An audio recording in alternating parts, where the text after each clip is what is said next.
ಸಮಸ್ತ ವೀಕ್ಷಕ ಮಿತ್ರರಿಗೆ ವಿನಮ್ರ ನಮಸ್ಕಾರಗಳು. ಹಾಗೆ ನನ್ನ ವಿಡಿಯೋ ನೋಡ್ತಾ ಇರುವ ಎಲ್ಲರೂ ಸಬ್ಸ್ಕ್ರೈಬ್ ಮಾಡಿಕೊಂಡು ನೋಡಿ. ಹಾಗೆ ಇಷ್ಟ ಆದರೆ ಲೈಕ್ ಮಾಡಿ ಮತ್ತು ಶೇರ್ ಮಾಡೋದನ್ನು ಮರೆಯಬೇಡಿ. ಭಾಗ 4. ಅದಾದ ನಂತರ ಚಿನ್ನು ಮತ್ತು ಅವರ ನೆಂಟರು ಎಲ್ಲರೂ ಅಪ್ಪಿ ಮನೆಗೆ ಬರುತ್ತಾರೆ.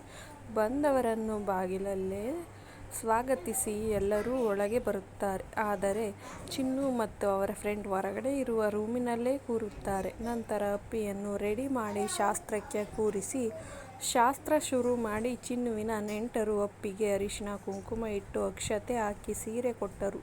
ಅಪ್ಪಿ ಅವರಿಗೆ ಎಲೆಡಿಕೆ ಬಾಳೆಹಣ್ಣು ಕೊಟ್ಟು ಆಶೀರ್ವಾದ ತಗೊಂಡಳು. ಹಾಗೆ ಎಲ್ಲರೂ ಒಂದು ಸಾಮಾನು ತುಂಬಿರುವ ತಟ್ಟೆ ಕೊಟ್ಟು ಶಾಸ್ತ್ರ ಮಾಡುತ್ತಾರೆ. ಹಾಗೆ ಎಲ್ಲರೂ ಮುಗಿಸಿದ ಮೇಲೆ ಅಪ್ಪಿ ಚಿನ್ನು ತಂದಿರುವ ಸೀರೆ ಉಟ್ಟು ರೆಡಿಯಾಗಿ ಬಂದು ನಿಲ್ಲುತ್ತಾಳೆ. ಹೊರಗಡೆಯಿಂದ ಚಿನ್ನು ಅದೇ ತಾನೇ ಒಳಗಡೆ ಬರುತ್ತಾ ಅಪ್ಪಿಯ ಮುಖವನ್ನು ನೋಡುತ್ತಾ ಅಪ್ಪಿ ಕೂಡ ಚಿನ್ನುವಿನ ಮುಖ ನೋಡುತ್ತಾಳೆ. ಇಬ್ಬರು ಒಬ್ಬರನ್ನೊಬ್ಬರು ಮೊದಲ ಬಾರಿ ನೋಡುತ್ತಾರೆ. ಅಲ್ಲಿ ಒಬ್ಬ ಹಿರಿಯರಿದ್ದು ಅವರು ಹೇಳುತ್ತಾರೆ ಚಿನ್ನುಗೆ ಇಬ್ಬರು ಜೊತೆಯಲ್ಲೂ ಬಂದು ನಿಲ್ಲಿ. ನಂತರ ಒಬ್ಬರಿಗೊಬ್ಬರು ಹೂವಿನ ಹಾರವನ್ನು ಬದಲಾಯಿಸಿಕೊಂಡರು.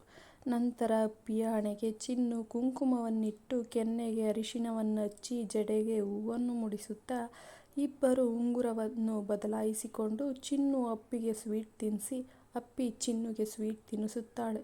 ನಂತರ ಹಿರಿಯರ ಆಶೀರ್ವಾದವನ್ನು ಇಬ್ಬರು ಪಡೆದು ಹೊರಗಡೆ ಹೋಗಿ ಫೋಟೋಗ್ರಾಫರ್ ಹೇಳಿದ ಪೋಸ್ ಕೊಟ್ಟು ಫೋಟೋವನ್ನು ತೆಗೆಸಿಕೊಳ್ಳುತ್ತಿರುತ್ತಾರೆ.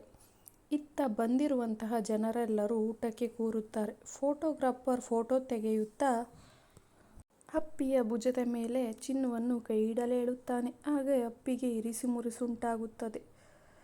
ಆದರೂ ಸುಮ್ಮನಿರುತ್ತಾಳೆ, ಏಕೆಂದರೆ ದೊಡ್ಡವರೆಲ್ಲರೂ ಇದ್ದಾರೆಂದು.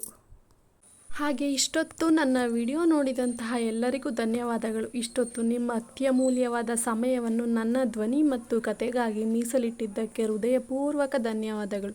ಈ ಕತೆಗಳು ಇಷ್ಟ ಆದರೆ ಕಮೆಂಟ್ ಮಾಡಿ, ಹಾಗೆ ಲೈಕ್ ಮಾಡಿ, ಸಬ್ಸ್ಕ್ರೈಬ್ ಮಾಡಿಕೊಳ್ಳಿ ಮತ್ತು ಕತೆ ಕೇಳುಗರು ಮತ್ತು ಓದುಗರಿಗೆ ಇದನ್ನು ಶೇರ್ ಮಾಡಿ.